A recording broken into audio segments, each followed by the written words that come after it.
How would you like to make $1,000 per month selling used shoes on eBay? Well, in today's video, I'm going to show you how to spend only $50 and turn that $50 investment into a $1,000 per month business by flipping used shoes on eBay. So if you're ready to see exactly how a $50 investment can turn into a $1,000 per month income, stay tuned. So I'm actually going to show you 4 different things inside today's video. The first thing that I'm going to show you is what are the numbers behind reaching $1,000 per month in income. The second thing I'm going to show you is what should you look for when you are trying to sell used shoes on eBay. The third thing I'm going to show you is how do you get the most potential profit on every single pair of shoes that you sell. And the fourth thing, I'm going to give you my personal advice on how to, the specific ways that my team and I do it, but how we store and ship our shoes to make a little bit extra money and also to save money at the same time. So the first thing I want to do is I'm going to show you over on the whiteboard exactly what are the numbers behind reaching $1,000 per month selling used shoes on eBay. And then after that, we'll get into the rest of the video. All right, so what are the numbers, right? Now, I said I was going to show you on the whiteboard. I'm going to show you on this blackboard right here. And hopefully you can see the lettering. My pen kind of died, so if you can't, I'm going to explain it to you. So, all right, how do we turn $50 into $1,000, right? You're thinking, oh, that's just so much money. It's so little of an investment and that's so much money to make, right? There's actually a trick to it. So, take $50, turn it into $100. First, what you need to understand about eBay is you can buy stuff today, and if it sells tomorrow, 2 days from now, a week from now, or a couple weeks, you can take that money and reinvest it. So all you need is like 50 bucks. That's it. Okay? You got $50. You have your $50 initial investment. Okay? That's going to get you about 8 pairs of shoes. I'd say anywhere between, I'd say anywhere from like 6 to 8 pairs of shoes would be your ideal target. At 8 pairs of shoes, that's going to put you at $6, per pair, and you're going to have a little bit of money left over, right? Okay. So $6 per pair, you buy 8 pairs. If those 6 pairs of shoes sell for an average about $40 per sale, which is not a lot, okay, you can find a lot of shoes. Like the shoes that I'm going to show you in just a little bit, they're Brooks GTS 16s. Those ones sell for about $40, okay? And so I only paid $3 for them, okay? So here's the cool part. You can buy shoes for $6 or less. You sell those pair of shoes at, let's say, $40 a sale, which again isn't very much. So $40 sale, you're going to make about $20 profit, and that includes your buy cost, your eBay and PayPal fees, and your shipping costs. You're going to profit about 20 bucks off each pair of shoes. So you make $20 profit, or $120 profit from those 6 pairs of shoes. So if you're able to sell those 6 pairs of shoes within the first, let's say, week, then after that, you take that $120 profit plus, okay, you've sold 6 pairs at $6 each, so that's an additional $36. So you'd really take $156 and go invest it in more shoes. So let's say instead of just 8 pairs, now you got $156 and you go and buy, what is that? I don't know, 20, this is 20 pairs at $120, so was that 26 pairs of shoes that you can go buy next? Now, all you need, if you're only making $20 profit, okay, let me show you right here. If you're only making $20 profit, all you need, okay, is sell 50 pairs of shoes per month at $40. Okay, $20 profit is about a $40 buy or $40 sale price when your buy cost is about $6. Okay, so with that said, you do not need to sell hundreds and hundreds of shoes every single month. 50 pairs of shoes will get you to $1,000 if, only if, your buy cost is right about $6 and your sale price is at $40 per sale, right?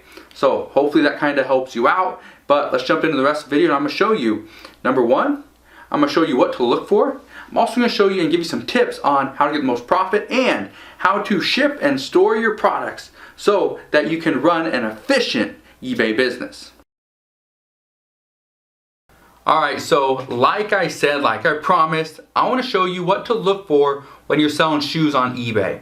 Now, I have a pair of shoes right here. pair of shoes. These are Brooks. These are the Brooks GTS 16th edition. Kind of see it right there. Now, these shoes right here, this is a size 8. Okay. Now, this pair of shoes.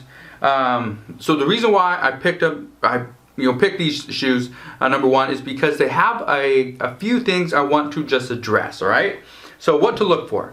The first thing I do when the shoes are there, usually I buy shoes at a thrift store just because I can make a little bit more money, right? Now, if you don't know what kind of shoes to buy, now Brooks, great pair of shoe to buy. If you don't know what other types of brands are out there, I'll put a link and a discount code down to my course, Thrift Store Profits. I'll put that link down in the description box below so you can go check it out and also save you a little bit of money on the course using the discount code. So that inside there, I show you different brands to buy. Now, when it comes to shoes, first thing you want to look for is just the brand itself. Is it a good brand? Okay, as it is, Brooks, all right, great. Now you flip it over, you look, see where the price is. If it's a $40 shoe, chances are it's not going to be worth any money to you because you can't sell in most cases. However, this pair of shoes was $3, $2.99. Okay, great deal. Now, I picked these up. However, there's a defect. Now, the first thing I want to look for when it comes to shoes, first is the brand. Second thing is the price. Okay, if the brand and price are looking good, I will go and visually inspect the shoe. So I look at the shoe, I turn it around, see, okay, are there any rips, any tears? Not that I see. There's one right here. Hopefully you can kind of see it. This little piece of material coming off. Then the other one, you can see it right here in front of my finger. There's a little, like a hole. It's starting to form. Now, that wouldn't necessarily be a big issue, okay? But it is an issue. I'd need to address it. I wouldn't be able to sell the shoes for as much. The second thing I want to look for, again, this has one of the little pieces of material coming off. You can kind of see it right there. Okay, and so that's something I want to look for. The other thing I'm also looking for is there any wear happening to the shoe? You can kind of see it right here where there's a little bit of wear happening. Hopefully you can see that. If not, there is some wear happening. It is starting to rub off. That could potentially turn into a hole. Now, the last thing I look for after that, I look at the soles, make sure, does it have an insole? Yes, it does. It still has it. Cool. Okay, I'm looking at the inside. Look at the heel. Are there holes? If there are, probably not going to buy it. The last thing I look for, which is something that I've been looking for a lot more lately, and I missed it on this pair of shoes, okay, or this one shoe, is the fabric unattaching itself from the sole of the shoe? If you look at this one, it doesn't look bad. Okay, look right over here. Doesn't look bad. However, you can kind of start to see it right there. But if I put my finger on the inside and push, you can see my finger through that, right? See it right there. It's my finger. That is what I look for in shoes. I also will flip the shoe over and look at the sole of the shoe. Now, is the sole very worn? Is there a lot of sole wear? If there is, chances are I'm not going to buy the shoe unless I can get it for a really low price. And if I buy it, like lately I bought a pair of shoes for $4 and used they sell for about $90, but it has a bunch of sole wear. So I listed it for only $45, and I think I should still be able to get some money out of it. I've been getting some people to look and throw me some offers, and I'm gonna hold out for about $40 on those. You can see right here, this pair of shoes. Let me see. Hopefully you can kind of see it right in here. You can kind of see there's a little bit of wear. Okay, so that's something that you want to look for. Okay, when it comes to shoes, you really want to inspect them. I take all the shoes and I throw them in my cart. Okay, I'll look at them very quickly as they're sitting on the shelf. I'll throw them in my cart and then I'll go back through them and look at them again and make sure there's no issues. This one, I don't know what happened because this pair of shoes, maybe I was just excited, I don't know. But I ended up picking these up and there would have been a great flip. However, they have some holes, have some defects. I'm actually going to take these back to the store if I can. I don't remember if I can right now or not, but if I can, I'm going to take these back, get my few bucks back, and put that into the next pair of shoes. Now, when it comes to getting the most profit for your shoes. Obviously, you need to look at the brand and make sure it's a good quality brand. You need to make sure you're buying it for the least amount of money as you possibly can. And the last thing, okay, which comes down to the actual shoe itself, is you need to actually clean up the shoe. So you can see right here, this shoe, it's not very clean. Okay, let me there you go, hold it right there. You can see over here there's a bunch of dirt. Well, obviously I'm gonna take this back to the store, so I'm not gonna clean it up myself. But normally what I would do is I take usually I take either a wipe, like a baby wipe, or I take a sanitizing wipe if it's very dirty. And so you can get sanitizing wipes on Amazon or at Costco and just clean up the soles of the shoes, clean up around the bottom, clean up any of the fabric and stuff like that. Kind of clean up with a wipe, just rub off any dirt or dust, and it works really well because people, even though they're gonna get it, after they've already paid for it, the problem with that is you want it to show up at their doorstep. They're like, wow, this looks new, and they put it on, they absolutely love it. And so this comes down to cleaning the shoe and taking quality pictures. When you take pictures, here's what I do. I take the shoes, instead of straight on, I kind of do it like that. Okay, I'll take the picture, then I'll do straight on, I'll do from the top, do from the other side, I'll do a picture from the back, I'll do another one, usually like this, okay, so they can see the sole. I will also take the shoes and I will, instead of this way, I will turn them like that and take the picture that way, so you can see the inside. That's what I do, and I just take a bunch of pictures. Now take high quality pictures, make sure your lighting's good, give them a lot of options to look at if there's any defects. For example, that hole right there, what I would do is I would point out so for my pictures, I have a little sticker arrow, and I'd stick it on the shoe and I'd take a picture of it because I want them to see any defect, any issue that might come up when they receive the item. I want them, there's no questions that's going to be a good product. So that's what I like to do. Okay, so if you want to get the most profit, make sure you take the best pictures, buy it for the least amount of money, and also, okay, when it comes to the shoe itself, make sure it's a good quality shoe, because if it's not going to sell for very much. Now the last thing I want to address, which is very important, it's a very crucial step, is storing your shoes and also shipping your shoes. Now, for the longest time, I was shipping my shoes, every single pair of shoes that I ever sold on eBay was being shipped through priority mail from USPS. That is not a bad option. However, it's not particularly the most cost-effective option anymore. One of the things so I live in Washington State. In Washington State, a lot of the items that I sell, for some reason, keep going to the West Coast, and so or the East Coast, and probably 1 out of every 5 pairs of shoes I sell goes to somewhere like California or Texas. So in California, shipping USPS for me is a great option because it costs me about $10 to ship this box. However, if I ship it to the East Coast, it's usually going to cost me about $12 to $13, okay? However, if I take the pair of shoes that I have, okay, if I take my pair of shoes and I ship them through FedEx, I'm paying about $8 to $9. So I'm actually saving money if I ship from West Coast to East Coast by shipping FedEx, and it usually only adds on about 2 days for shipping time. So here's my advice to you. When you are listing your products on eBay, okay, instead of sticking to the normal, in which I usually put every single product that I sell is going to be shipped priority mail. However, when it comes to a bigger, bulkier item, I change it from priority to FedEx ground. So that allows me a little more time for the item to get there, to arrive. And so I ship all my items within 24 hours of the item selling. But one of the things I do is I allow more time for it to be with the courier. So if FedEx is going to take an extra 2 days, I want to make sure the customer knows that. Now, how do I actually ship these shoes? This is a question I get a lot from people.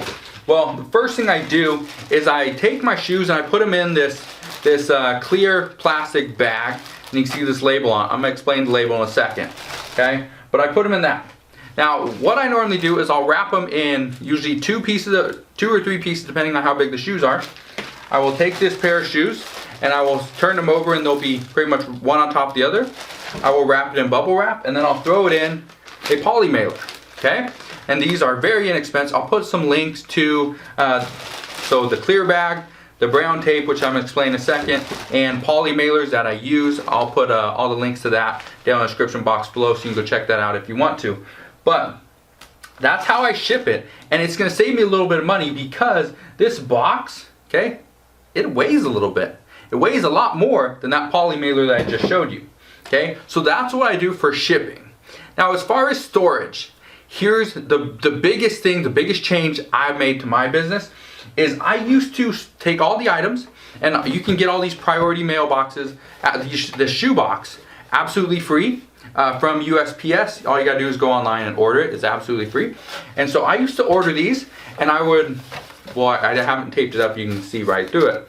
Okay, but what I would normally do is I tape this box up, I throw the shoes in there, and I tape it all up, and I write what the shoe is or the number on it, so that I know once it's sold, I just go pull the box out and I ship it. That works. However, I've been getting a lot of questions from people as to, okay, the item, you said the item's green, you know, is it like lime green, is it dark green, is it whatever green, and I can look at my pictures.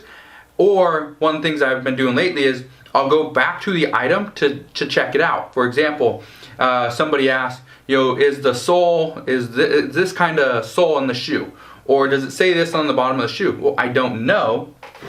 And if I already package it in a box, I gotta go cut the box open, pull the shoe out, look at it, put it back, do all that stuff. That's too much work.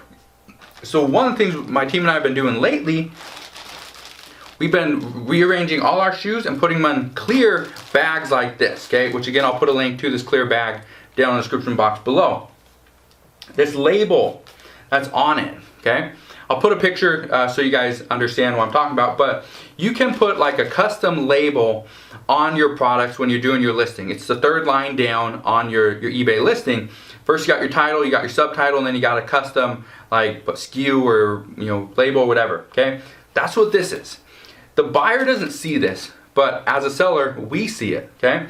So this SA11, this is the exact place for this particular pair of shoes in our storage you know, system.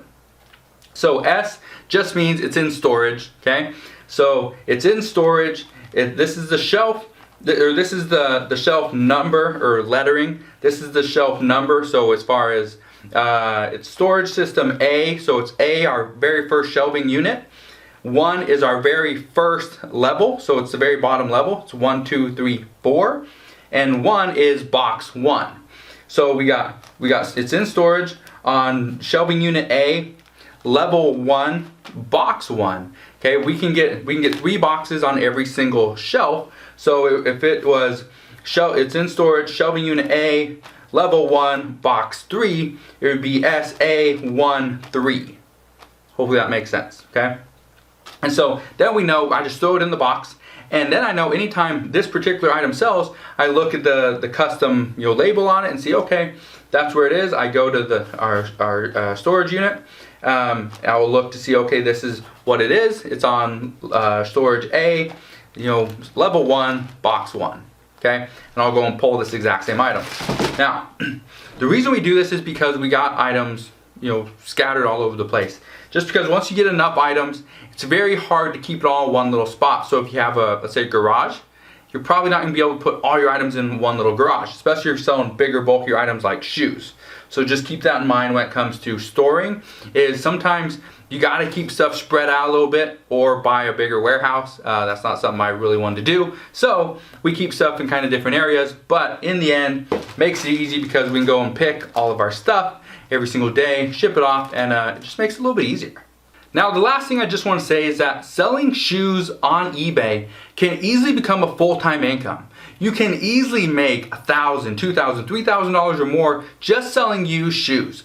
But my last piece of advice to anybody that's out there doing it, don't just sell used shoes. Don't just go to thrift stores and garage sales and yard sales and you know, auctions and try to buy shoes that way. Go to retail stores such as you know, even Walmart, you know, Big 5, Marshalls, Ross, Nordstrom, Macy's, JCPenney's, all these different stores. You can buy shoes from them, potentially make a little bit of profit just by flipping them. Okay, so look at other options, not just thrift stores, and secondhand locations. You can find a lot of brand new items, but you just gotta get out there and look. Now, the last thing I just want to say is hopefully you learned something from this video. Yes, it is entirely possible to make $1,000 per month on eBay selling used shoes. But like I said, you just got to put in the work. So if you have any questions on how to do this, you can always ask your questions down in the comment section below. Like I said earlier in the video, if you don't know exactly what kind of items, what kind of brands to buy, go and check out my guide. It's called Thrift Store Profits. I'll put a link and a discount code down in the description box below. But inside that, that course, I show you 67 plus profitable products that you can buy from thrift stores. I also show you how to get more sales, how to increase your profit, and what is my schedule for success. So again, if you have any questions, go and check out that guide. It will really help you out. But again, anything outside of that, you can ask your questions down in the comment section below. But like always, hopefully you enjoyed today's video. Smash that thumbs up button if you did. Click that subscribe button if you're not yet subscribed, and also click that notification bell so you don't miss any more of my videos, and I'll see you guys on the next one.